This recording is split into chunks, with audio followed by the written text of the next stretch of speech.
Stop scrolling for a second, because this is where the story stops sounding political and starts sounding unbelievable.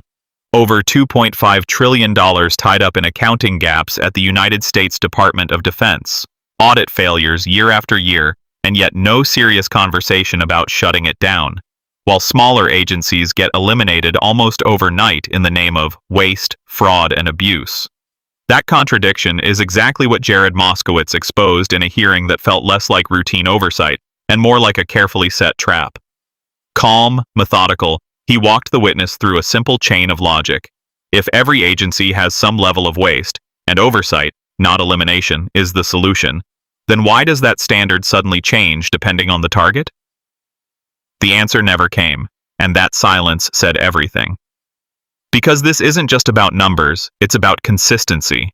You can't argue that waste justifies dismantling one agency while ignoring far larger inefficiencies elsewhere, including within the Department of Homeland Security, or even massive defense spending itself. The moment hits harder when you realize how easily the argument collapses under its own weight.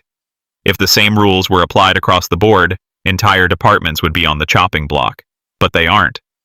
And that's where the tension builds, where viewers stop seeing this as policy and start seeing it as selective enforcement.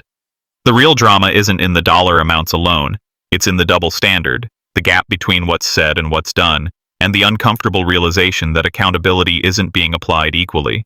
So now the question shifts to you.